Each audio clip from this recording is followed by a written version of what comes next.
Olá, boa noite a todos e todas que nos acompanham em nossa igreja.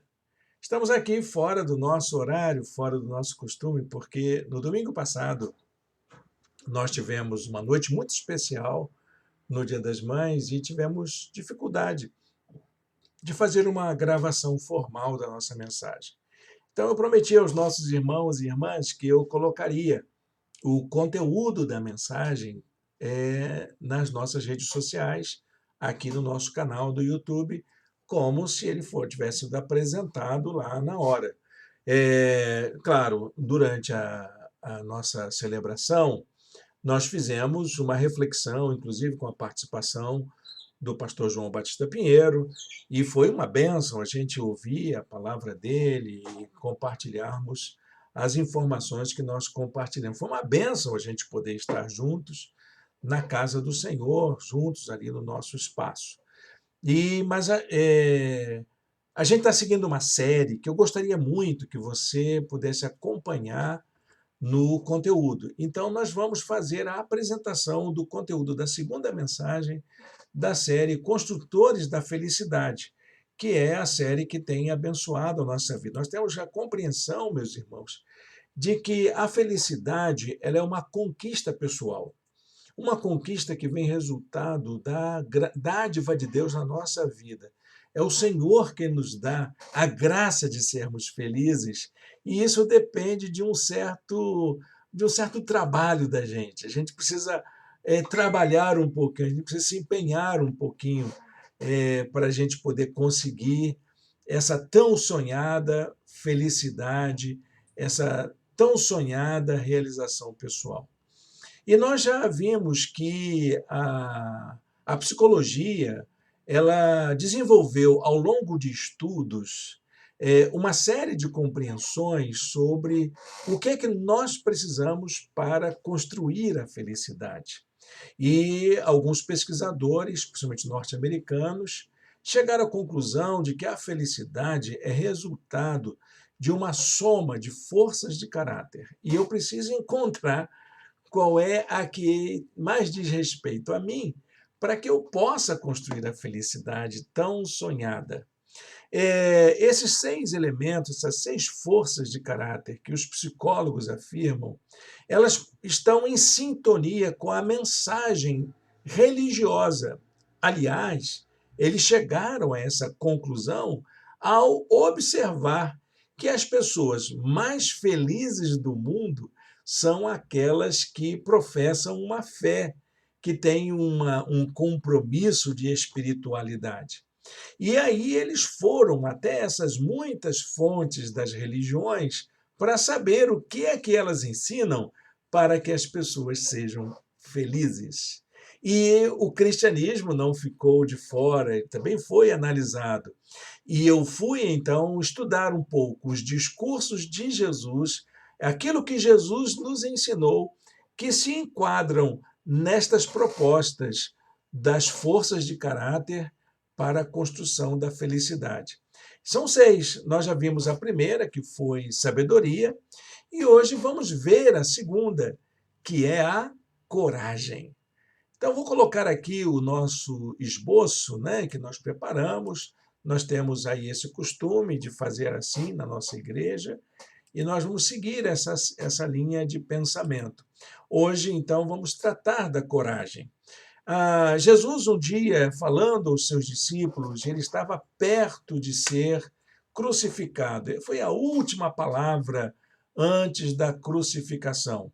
E dali ele foi, então, fazer um momento de oração, se despediu com uma oração e foi preso, torturado, crucificado, assassinado, sepultado e depois ressuscitado. É uma história que nos choca, com certeza. Mas eu fico pensando, mas por que Jesus está falando disso nesta hora tão importante para a vida dele? Por que ele falou assim? Olha o que ele disse. Eu lhes disse estas coisas, para que em mim vocês tenham paz. Neste mundo vocês terão aflições, contudo, tenham ânimo, eu venci o mundo. A última palavra de Jesus. o último trecho do último discurso de Jesus. Dali, ele partiria para a sua despedida final. Era como se ele estivesse dizendo: olha, vocês vão ver coisas aí que vão pensar que eu estou triste, que eu estou sofrendo, mas olha, gente, eu venci. E quando vocês verem isso, tenham um bom ânimo, tenham um bom ânimo. Essa expressão, tenham bom ânimo, né?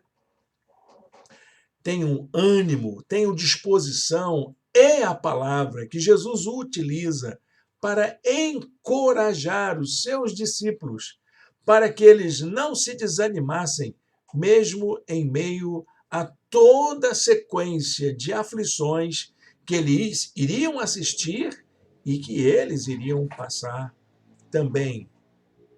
Eu queria deixar, então, essa primeira reflexão sobre isso. Por que Jesus diz isso? Porque ele entende que a coragem que nós precisamos, o ânimo de que precisamos, é resultado do nosso encontro com Deus, da maneira como entendemos a presença de Jesus, do Senhor, na nossa vida. A coragem é resultado do encontro com Deus, que desperta em nós a confiança, a esperança, como sendo uma força de viver. A presença de Deus na nossa vida gera confiança e gera esperança, mesmo que tudo pareça final, destruído, fim de linha, limite, mas com a presença de Deus na nossa vida, a gente sempre consegue enxergar mais adiante. Sabe o que isso significa? Significa aquela pessoa que está passando por um estágio terminal de câncer e ela consegue dizer: com Deus existe solução. Com Deus não é o fim. Sabe aquela pessoa que foi desenganada pelos médicos, que tem prazo de vida, e ela diz: com Deus, isso não vale para mim.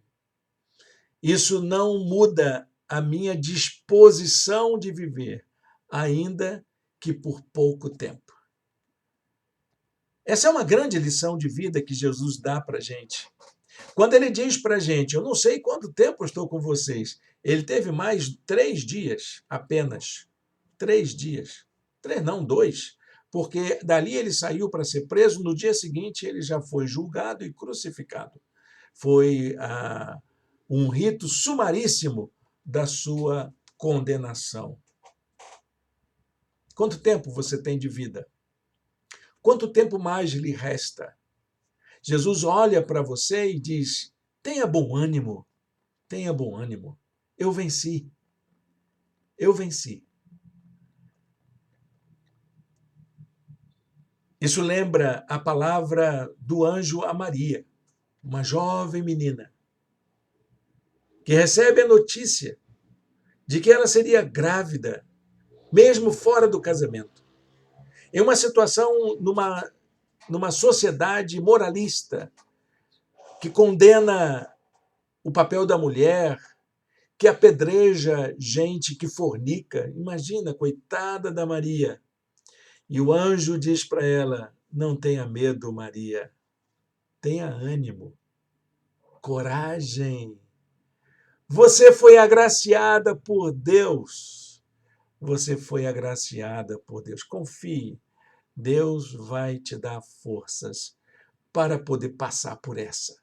Não vai ser fácil, mas Deus vai estar do seu lado. Eu gosto muito dessa palavra, porque Maria entendeu perfeitamente que ela estava ali sendo cuidada por Deus. Olha, meus irmãos, minhas irmãs, a coragem é uma força de caráter que nos leva a descobrir quem nós somos, quem você é. E eu descobri e tenho descoberto cada dia que eu sou uma pessoa limitada, que eu não tenho essa disposição toda, que eu não tenho esse ânimo todo, esse fôlego todo. Eu posso cometer falhas, eu posso tropeçar, eu posso cair, enfim, eu posso cometer equívocos, eu posso ter decisões erradas. Inclusive, meus irmãos, eu tenho algumas dificuldades de entender, tenho algumas dificuldades de me relacionar. Por que que eu sou assim? Porque eu sou assim, eu sou um ser humano, eu não sou Deus.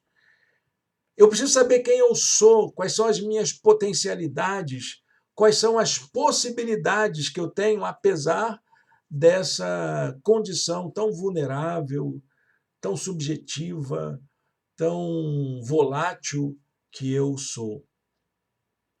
E essa compreensão equivocada que nós podemos ter da nossa própria condição eh, pode nos levar a acreditar que a gente é mais do que a gente aparenta, pode nos levar a gente imaginar que a gente também é uma pessoa tão pequenininha, não tem jeito, não vai dar certo, acabou por aqui para mim.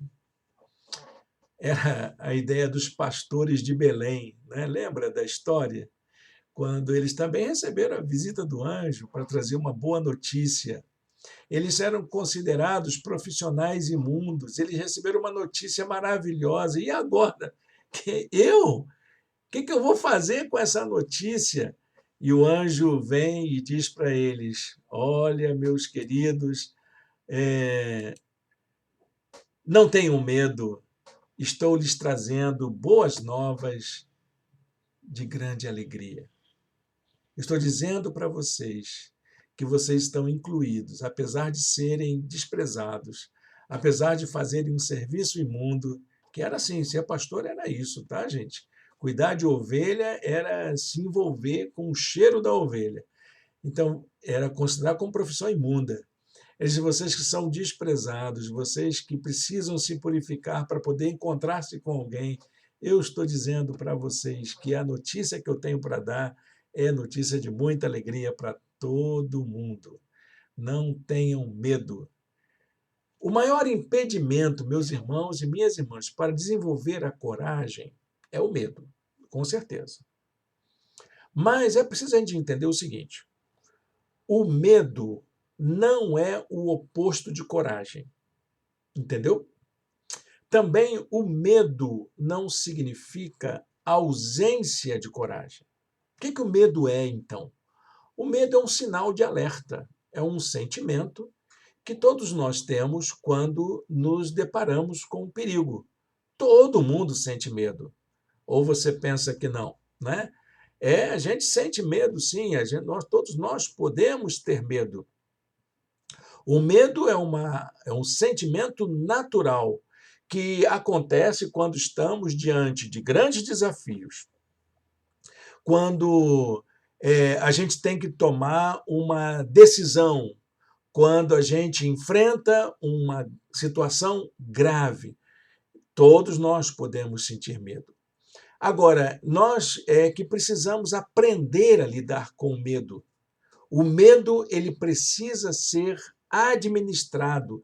A gente precisa saber como que a gente lida com ele. Jesus, inclusive, chegou a ensinar de que a gente tem que ter medo das coisas certas, não daquilo que pode ser de menor importância. Ele diz assim aos discípulos: não tenham medo dos que matam o corpo, mas não podem matar a alma. Antes, tenham medo daquele que pode destruir tanto a alma como o corpo no inferno. Tenha medo das coisas certas. Tem coisa que a gente não pode enfrentar realmente. Tem coisas que a gente não pode lidar. A expressão não tenha medo está presente em toda a Escritura. Jesus a utilizou para lembrar o valor que possuímos diante de Deus. Ele disse: não tenham medo, vocês valem mais do que muitos pardais. A coragem deve ser compreendida, então, como uma disposição para dar o próximo passo, resultado de nossa confiança, quando a gente lança fora o medo por causa do amor que Deus tem por nós. Jesus tratou a coragem como ânimo, uma disposição de alma, que ânimo vem da palavra alma, que é uma inspiração, como se fosse uma força que vem de dentro para fora. E como é que ele fez isso? Ele encorajou ao paralítico que foi trazido na cama, abriram o telhado, todo esforço, ele disse: "Ô meu filho, tenha bom ânimo, os seus pecados estão perdoados." Ele disse para a mulher que tinha um fluxo de sangue, voltando-se, Jesus a viu e disse: "Ânimo, filha, a sua fé a curou." É interessante como é que Jesus trata assim, né? E ele influenciou os seus discípulos. Uma vez, um cego de nascença veio atrás de Jesus gritando, gritando, gritando, e os discípulos tentavam fazer com que o cego ficasse calado. E Jesus parou para ouvir: "Mas quem é essa pessoa? Manda ele vir aqui, manda ele vir aqui." E aí os discípulos já entenderam o recado. Jesus, chamem ele. E os discípulos disseram: "Ânimo, meu caro, levante-se. Ele está chamando você." Jesus está chamando. É isso que nós somos. É essa confiança que nos encoraja. É essa confiança na presença de Deus conosco que nos encoraja, que nos dá força. Não é a nossa própria condição, mas aquele em quem nós confiamos. Paulo, ensinando a Timóteo, disse para ele que nós temos essa confiança. Deus não nos deu espírito de covardia, mas de poder, de amor e de equilíbrio. A coragem que nós temos, ela não vem de nós mesmos, mas vem do poder de Deus, vem do amor que aprendemos no Senhor e vem também, claro, de um esforço nosso de colocar a vida em equilíbrio. Eu queria, nesse momento, fazer algumas anotações práticas de como a gente pode construir na nossa vida de espiritualidade a coragem. Como é que a gente pode se tornar também corajosos? Quais são as formas de encorajamento que nós encontramos nas nossas relações com Jesus? A primeira delas é a confiança na presença de Jesus entre nós. É a certeza de que Ele está conosco, de que Ele está entre nós, de que Ele faz parte da nossa história, de que Ele não se esqueceu da gente, de que Ele não nos abandonou no meio desse furacão que é a vida. Os discípulos temeram quando avistaram alguém se aproximando do barco uma certa vez. Eles estavam no meio do lago da Galileia. E aí, naquela penumbra, começa a chegar uma pessoa andando sobre as águas. Eles pensaram que era um fantasma, uma assombração. E aí Jesus olha para eles e diz: "Não tenham medo, coragem, sou eu que estou com vocês." Olha, gente, a presença de Jesus nos assusta. Sabe por quê? Porque ela nos interpela a vivermos de um outro modo. Quando eu sei que Jesus está do meu lado, está na minha casa, está dentro do meu negócio, está nos meus relacionamentos, nas minhas amizades, eu não posso agir da mesma maneira que eu faço quando eu imagino que não tem ninguém comigo, mas Deus está ali ao meu lado e eu preciso ter coragem, ter esse ânimo, porque eu sei que Jesus sempre está comigo. Em segundo lugar, é preciso ter fé de que a vontade de Deus vai se realizar entre nós, aconteça o que for. Acreditar que as coisas que Deus prometeu vão se realizar na nossa vida. A vontade de Deus para a nossa vida é sempre boa e vai acontecer do jeito que Deus quer. Talvez não do jeito que eu gostaria, literalmente, porque às vezes eu tenho algumas ideias fantasiosas, algumas ilusões, mas o que Deus planejou para nós, ele é real, vai acontecer. Embora passemos por situações que nos deem insegurança, que nos traga infelicidade, muitas vezes tristeza, mas eu tenho certeza que mesmo em meio às circunstâncias difíceis, precisamos crer que Deus está conosco, nos livrando do pior. Jesus disse ao dirigente da sinagoga: sua filha estava doente, estava ali já desacreditada. Os seus amigos vinham falar com ele que ela já morreu, não tinha mais o que fazer, mas Jesus olhou para aquele pai, aquele chefe da sinagoga e disse: não tenha medo, não tenha medo, tão somente creia, tão somente creia. Não é o que o mundo diz que vai ser a definição para você, não é o que as pessoas dizem, mas aquilo que Deus quer fazer na sua vida. É a obra que Deus vai fazer, é essa que importa. Em terceiro lugar, é preciso que a gente seja um promotor dos sinais do reino de Deus no mundo. Eu preciso colocar a minha vida à disposição como um sinal do reino de Deus entre nós.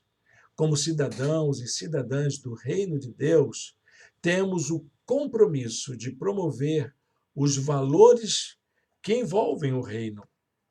Quais são os valores do reino? Você sabe quais são? Justiça, paz e alegria. Onde o reino de Deus está, a justiça, paz e alegria.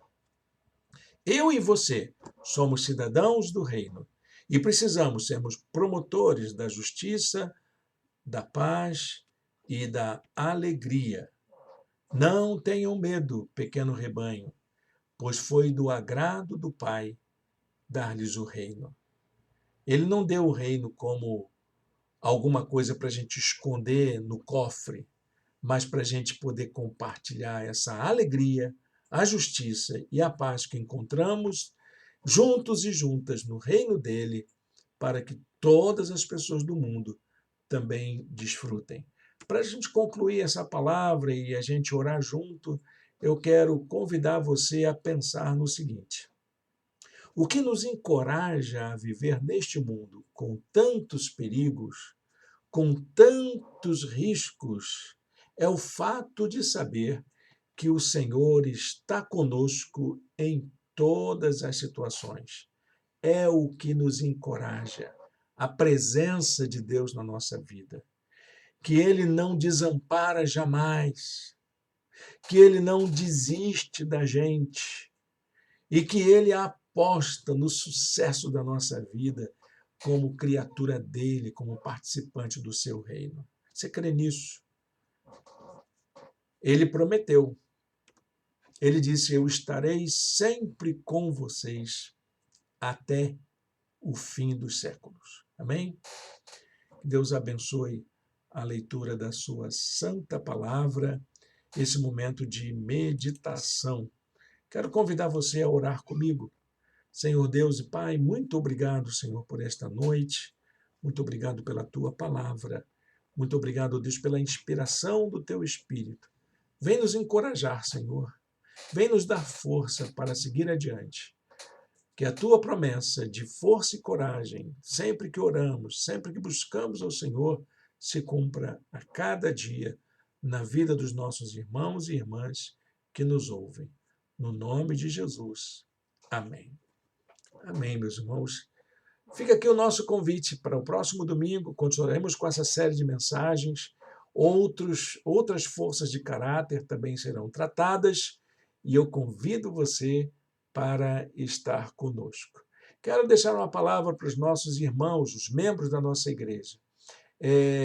No dia 21 de maio e no dia 27 teremos atividades específicas, né? Dia 21 de maio, é o próximo sábado, vamos ter uma reunião na casa de uma irmã de nossa igreja, uma celebração, e eu gostaria de contar com a sua presença.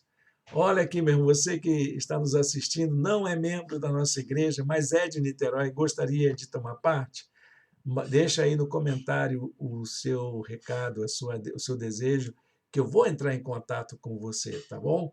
E no dia 27, é uma sexta-feira, às 8 horas da noite, nós teremos uma reunião online pelo Google Meet para falarmos sobre a nossa igreja, orarmos juntos, tomarmos decisões juntos sobre o que devemos fazer com o trabalho de nossa igreja. Amém? Fica aqui o nosso convite para você. E no domingo estaremos mais uma vez reunidos em nosso espaço às 18 horas para celebrarmos ao Senhor.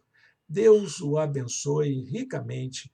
Um bom fim de noite para você.